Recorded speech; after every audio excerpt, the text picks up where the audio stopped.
बोलिए श्री वृंदावन बिहारी लाल परम मंगल में पुरातन अखिलेश्वर कारण कारण ब्रह्मांड भक्त वांछित कल्प श्री कवि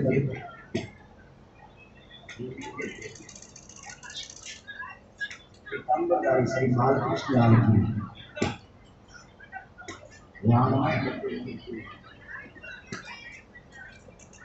श्रीमद् भागवत महापुराण,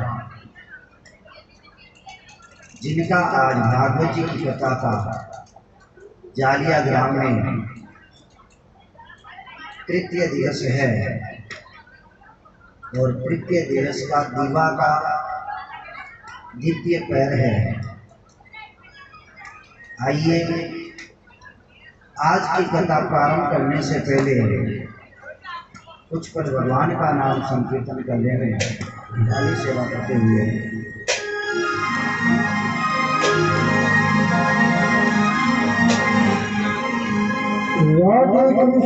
राधे कृष्ण कृष्ण कृष्ण राधे राधे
कल की कथा में आपने हमें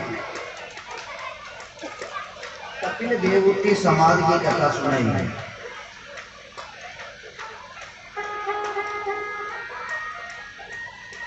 राजा उत्तानपाद की कथा सुनाई है। पीर्यव्रत के वंश में क्या हुआ,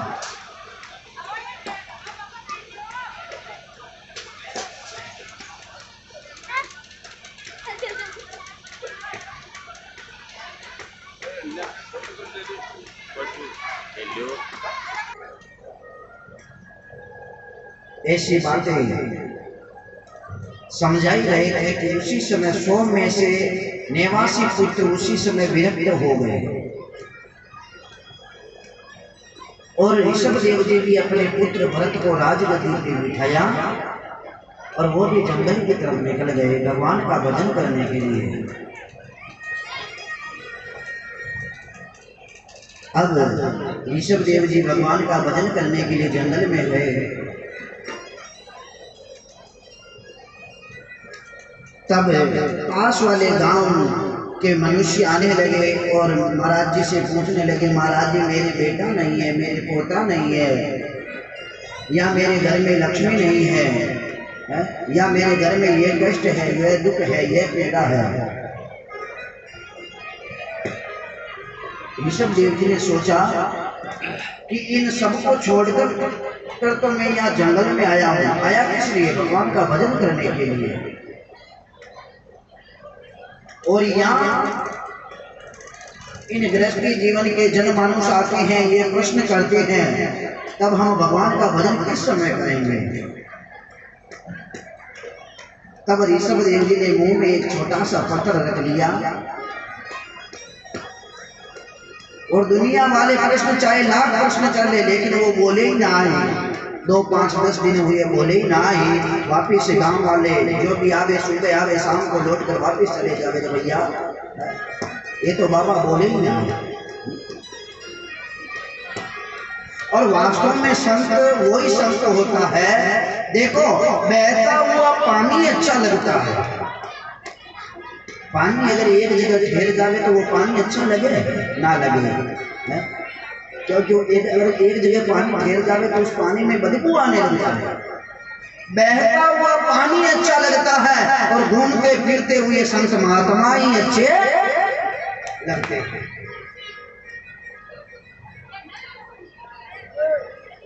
इसलिए ऋषभ देव जी ने सोचा तो पत्थर रख लिया। गांव वालों ने कहा इस बाबा को कुछ आता जाता नहीं है। 10-15 बार रोज बाद कोई आवे ही ना है। अब ऋषभ देव जी भगवान का भजन करते हैं। चाह गई चिंता नसीब मनवा पे परवाह, जिसको कुछ ना चाहिए सोई सांसा। चाह गई मनवा बेपरवाह, जिसको कुछ नहीं चाहिए वो ही सांस।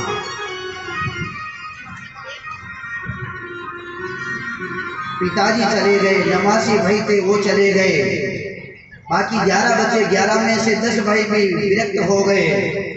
भरत जी महाराज ने सोचा कि मैं इस दुनिया के चक्कर में क्यों पड़ा हूं, मैं भी भगवान का भजन करूंगा। क्योंकि पिताजी कहते थे ना कि ये मनुष्य योनि बार बार नहीं मिलती है। तो भरत जी ने अपने पुत्र सुमति को राजगद्दी पर बिठाया और भरत जी महाराज भी भजन करने के लिए चले गए। गए तो कहाँ गए? गंडकी नदी के किनारे एक दामोदर कुंड है, वहां चले गए भगवान। नेपाल में दामोदर कुंड है, जहाँ आज भी अगर आप कहीं पधारो ना तो एक तुलसी जी का पत्ता या तुलसी जी का बीरवा उस दामोदर कुंड में डालिए, 10-15 फीट नीचे से शालिग्राम आवेंगे और उन तुलसी जी से चिपक जाएंगे। आज भी नेपाल में हो। उस स्थान पर भरत जी महाराज चले गए और भगवान का भजन कर रहे हैं। सुबह से शाम तक भगवान के नाम की माला फेरे, भगवान का भजन करे। एक दिन भरत जी महाराज ने क्या देखा? गंडकी नदी के किनारे एक हिरणी पानी पी रही थी, गर्भवती थी वो हिरणी। पीछे से किसी शेर ने दहाड़ मारी, पीछे से किसी शेर ने दहाड़ मारी जोर से, वो हिरणी पानी में कूद गई।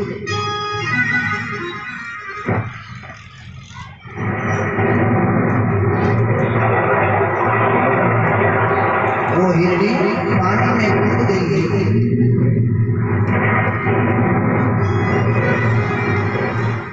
इस किनारे से इस किनारे वो हिरणी निकल रही है, लेकिन प्रसव पीड़ा यानी पेट दर्द के कारण उसने एक बच्चे को जन्म दे दिया नदी के किनारे बीच में। वो हिरणी उस किनारे निकली और प्रसव पीड़ा के कारण उसकी मृत्यु हो गई। अब ये दृश्य कौन देख रहे थे? भरत जी महाराज देख रहे थे। तो भरत जी महाराज ने सोचा कि ये बच्चा बाहर जा रहा है, डूब जाएगा, मर जाएगा।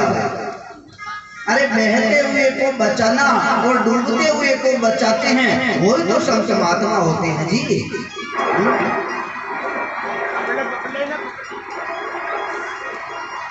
एक नदी के महात्मा जी स्नान कर रहे थे। तो महात्मा जी स्नान कर रहे थे तो महात्मा जी क्या देखते हैं कि एक बिच्छू बहता हुआ जा रहा है। महात्मा जी तुरंत नदी के थोड़े अंदर गए और बिच्छू को हाथ पे लिया। बिच्छू ने डंक मारा, वापिस हाथ हिल गया, वो बिच्छू वापिस पानी के अंदर गिर गया। वापिस वो बिच्छू बहने लगा, वापिस महात्मा जी ने बचाया। ऐसा करीब 8-10 बार किया महात्मा जी ने। तब किनारे पे जो लोग बैठे थे उन्होंने कहा, महाराज जी आप बार बार इस बिच्छू को बचा रहे हैं, बार बार ये डंक मार रहा है, वापिस ये गिर रहा है, इसका बह जाना ही अच्छा है, क्यों बचा रहे हो आप इन्हें? महात्मा जी ने कहा ये छोटा सा जीव है, ये छोटा सा जीव है, ये अपनी क्रिया नहीं छोड़ रहा है, तो मैं तो इतना बड़ा जीव हूं, तो फिर मैं बचाना कैसे छोड़ूं इसे बचा के रहूंगा। ठीक उसी प्रकार भरत जी महाराज ने वो दृश्य देखा कि वो बच्चा डूब रहा है, हिरणी का बच्चा बाहर जा रहा है। तुरंत उनके हाथ से माला छूट गई और नदी के अंदर गए और उस बच्चे को बाहर निकाला और अपनी कुटिया पर लेकर आ गए। 10-5 दिन रखा। अब लेकिन जो माला 50 माला 100 माला हमेशा जपते थे ना भरत जी महाराज, अब वो माला 20 माला ही जप पा रहे हैं। क्यों? क्योंकि आधा समय तो उस बच्चे के लालन पालन में ही लग जावे। कभी हरी हरी घास डाले, उनसे नहलावे धुलावे, ये किस कार्य में लग गए। आए थे हरि भजन को और लागे ओटन का पास।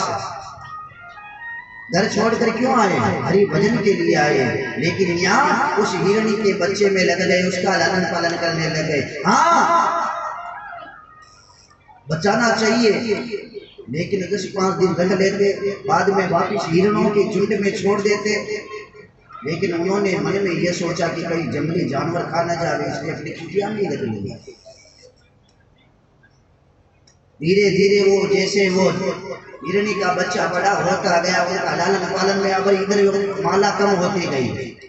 जो 100 माला जपते थे वो 50 से 25 से 5-10 माला ही जप पा रहे हैं। और जब अंत समय आया भरत जी महाराज का, तो भरत जी महाराज ने मन में सोचा कि अगर मैं मर जाऊंगा तो इस हिरण के बच्चे का क्या होगा, इस हिरण के बच्चे का इसका क्या होगा। अगर मैं मर जाऊंगा तो इसका लालन पालन कौन करेगा। अंत समय में जिसकी जैसी मति होती है ना, उस व्यक्ति को वैसे ही उनकी अगली योनि मिलती है। ऐसा सोचते सोचते भरत जी महाराज मर गए। अंतमति सोगति, अंत में हिरण के बच्चे का सोच रहे थे, तो अगली योनि भी मिली, तो उन्हें हिरण की योनि मिली भरत जी महाराज। अब सब जीव तो हिरण की योनि में जन्म मिला, तो सब हिरण को खावे हरी हरी घास। वो भरत जी महाराज जो हिरण बने हुए हैं वो खावे सूखी घास। एक बार जंगल में बड़ी दावाग्नि लग गई, आग लग गई, सब जीव जंतु वहां से भाग गए, लेकिन भरत जी महाराज जो हिरण बने हुए हैं वो वहां से नहीं गए और उस जंगल में आग लगी और वहीं जलकर भस्म हो गए, देहांत हो गया। भगवान त्रिलोकीनाथ की ऐसी कृपा हुई कि तीसरी बार उसे जन्म मिला तो वापस मनुष्य योनि में जन्म मिला। हाँ, और मनुष्य योनि में भी एक पंडित जी महाराज के घर, अंगरीश पंडित जी महाराज जिनका नाम था, उनके घर जन्म मिला। भरत जी महाराज ने कहा मन में, हे भगवान इस बार बहुत बड़ी कृपा की, इस बार बहुत बड़ी कृपा की, इस बार आपका खूब भजन करूंगा मैं।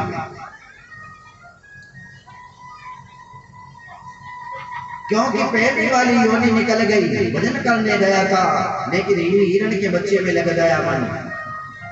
दूसरी बार मुझे हिरण बनना पड़ा, लेकिन इस बार आपने खूब कृपा की, जो वापस मनुष्य योनि में जन्म मिला। अब भरत जी महाराज धीरे धीरे बड़े हो गए,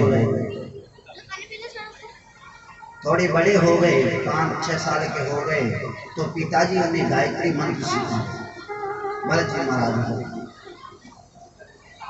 भरत जी महाराज मन में सोचा कि आज मेरे पिताजी पंडित जी हैं, आज गायत्री मंत्र सिखावेंगे, कल गणेश जी का मंत्र सिखावेंगे, परसों माता जी का मंत्र सिखावेंगे, धीरे धीरे विवाह पद्धति करवानी है वो क्रिया सिखावेंगे, और फिर यजमानी संभलवा देंगे, मुझे पंडित का कार्य करो।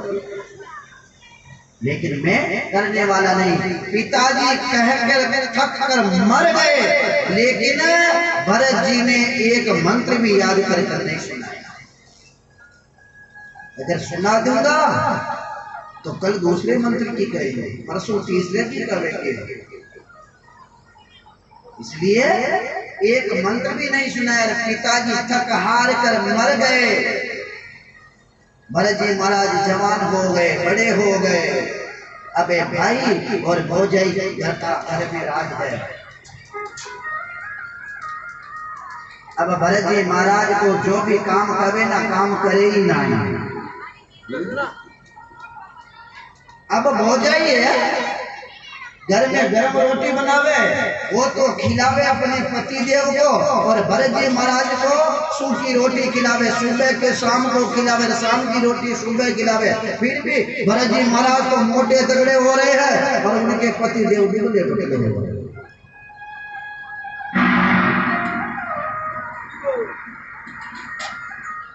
उन पत्नियां कहती है तो जी हम तो तुम्हें गरम गरम भोजन खिलाती हैं, रोटी चुपड़ कर देती है, फिर भी इतने दुबले पतले हो रहे हैं। इनको देखो देवर जी को, सुबह की बासी रोटी शाम को देवर, शाम को बासी रोटी सुबह खिलाओ, फिर भी मोटे ताजे हो रहे हैं।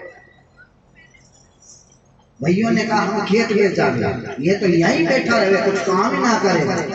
तो भाई और भौजाई सभी ने मिलकर कहा कि आज से खेत में भरत जी जावेंगे।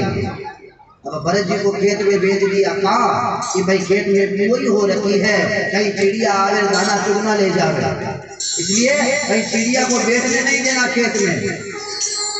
लेकिन भरत जी महाराज खेत के बीच में जाकर बैठ गए। चिड़िया आवे, खूब दाना चुग रही है, लेकिन उड़ावे ही ना। क्यों? क्योंकि भरत जी महाराज क्या कह रहे हैं, राम जी की चिड़िया राम जी का खेत, खाओ मारी चिड़िया भर भर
बोलिए श्री वृंदावन बिहारी लाल है की। जब दोपहर के समय में भाई ने भोजई आवे खेत में देखे तो हजारों चिड़िया अपने खेत में बैठी हुई है और भरत जी जो देवर जी है वो आराम से बीच में खेत के बीच में बैठे बैठे भगवान का भजन कर रहे हैं और ये गा रहे हैं राम जी की चिड़िया, राम जी का ही खेत रखाओ हमारी चिड़िया भर भर के। भाइयों ने कहा अरे अंडाना तो दूर की बात और एक बुला रहा है कि भाई राम जी का चिड़िया, राम जी का खेत रखाओ हमारी चिड़िया भर भर के। उसी समय कहा कि तुम तो यहाँ से निकल जाओ भाई, हमारे घर में खेत में कहीं नहीं रहना, चलो निकलो यहाँ से। अब घर से निकाल दिया तो भी नाराज नहीं हुए, जंगल में चले गए भगवान का भजन करने के लिए। भरत जी महाराज जंगल में गए तो जो भील लोग थे उन्होंने सोचा कि मोटा तगड़ा ठीक है ये आदमी, इसकी बलि देनी चाहिए काली के सामने। जैसे ही माँ कालिका के सामने ले गए भरत जी महाराज को और जैसे ही बलि देने लगे तो स्वयं काली माँ प्रकट हुई और भरत जी की रक्षा की। भरत जी को छोड़ दिया,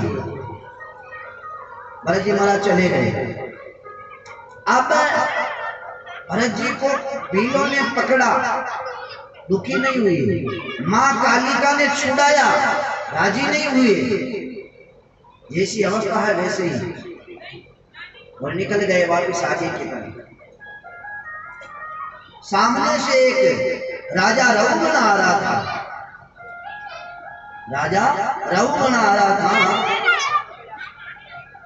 4 कहार उठा रखे हैं। पालकी में राजा रघुगण बैठा है, 4 कहार उठा रखे हैं राजा को। उनमें से एक कहार बीमार हो गया।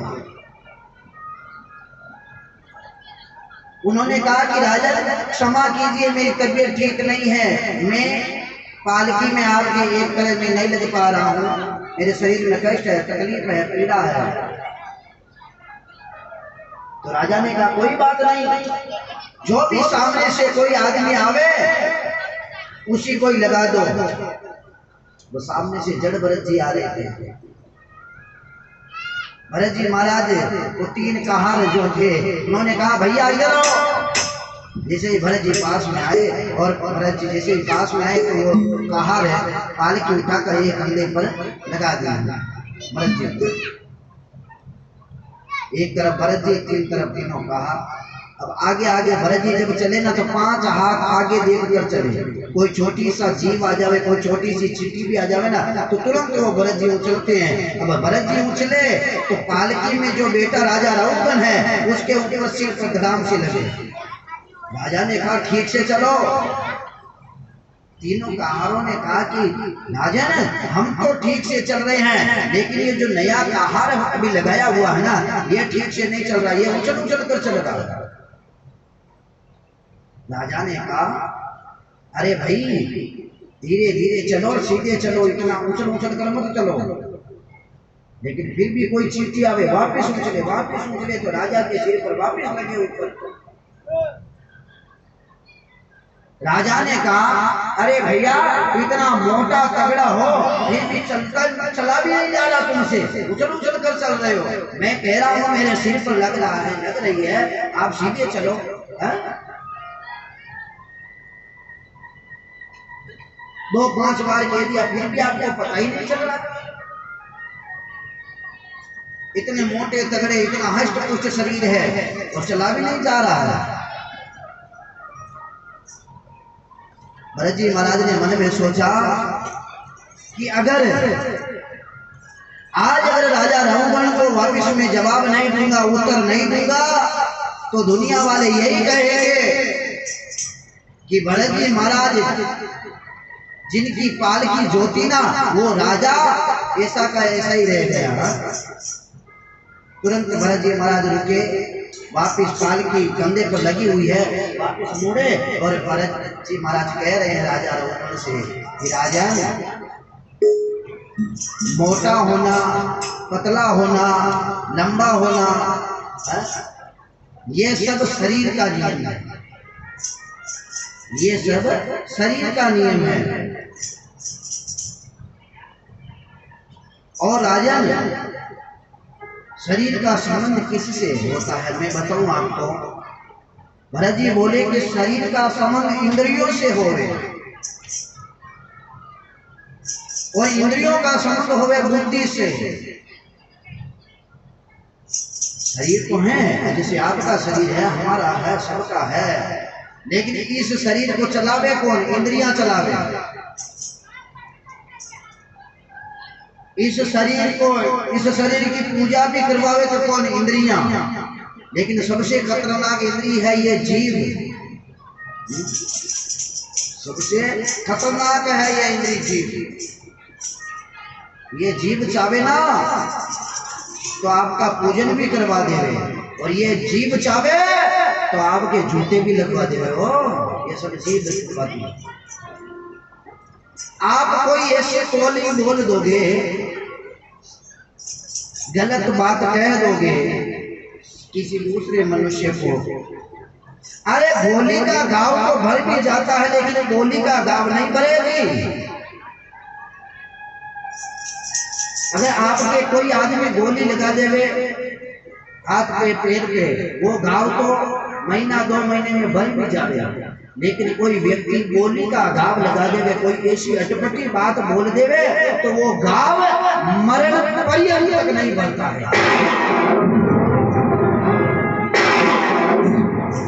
इसलिए राजा शरीर का संबंध इंद्रियों से है, और इंद्रियों का संबंध है बुद्धि से, बुद्धि का संबंध है आत्मा से। क्योंकि जब हम चूल्हे पर कोई बर्तन रखे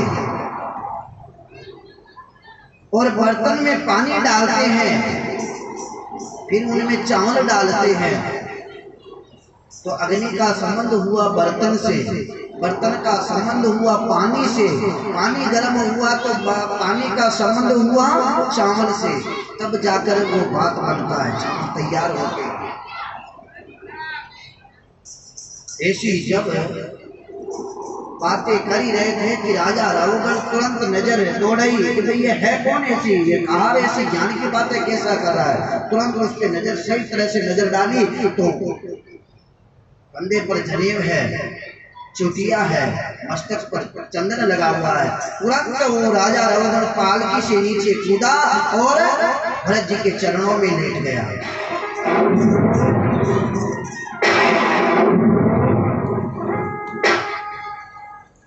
आप हो कौन? आप जनेब तिलक चुटिया, आप ब्राह्मण मालूम होते हो। भरत जी महाराज ने कहा हम तो में ब्राह्मण है, लेकिन सुनो, शरीर का संबंध इंद्रियों से है, तो जो पालकी होता है ना उसका श्रम इंद्रिया भोगेगी, शरीर क्यों भोगेगा। और इंद्रियों का संबंध बुद्धि से है तो बुद्धि भोगेगी, इंद्रियां क्यों भोगेगी कष्ट। और बुद्धि का संबंध आत्मा से है तो आत्मा कष्ट भोगेगी। बुद्धि क्यों भोगे? और आपके जीवन में कई कष्ट भी आ जावे ना, या कोई दुख आ जावे तो आप भी कहते हो पंडित जी महाराज आज हमारी आत्मा दुख गई पाई। अहिया थोड़ी कहो कि हमारी इंद्रियां दुख पा रही, हमारी बुद्धि दुख पा रही है, या हमारा आत्मा के दुख पा रही है। अहिया थोड़ी कहो आप आज पंडित जी महाराज हमारी आत्मा दुख गई है। इसलिए राजा ने आत्मा कष्ट भोगे, मैं क्यों भोगे, इंद्रियां क्यों भोगे, बुद्धि क्यों भोगे? राजा ने कहा कि आप ऐसे ज्ञानवान हो, आज मुझे प्रवचन करो। लेकिन भरत जी महाराज ने कहा मैंने पहले की योनियों में खूब सेवा की, हिरण की, केन या मेरी जन्म, इस जन्म में मुझे भगवान का भजन करना है। अगर आपको भी भगवान का भजन करना है तो संतों के आश्रम में चले जाइए, या आप स्वयं जंगल में जाइए, भागवत जी का दर्शन स्कंद का पाठ कीजिए, आपको मोक्ष प्राप्त हो जाएगा। राजा रघुगण उसी समय पालकी राज्य सबको छोड़कर जंगल में चला गया और भागवत जी के दशम स्कंद का पाठ किया और मोक्ष को प्राप्त किया।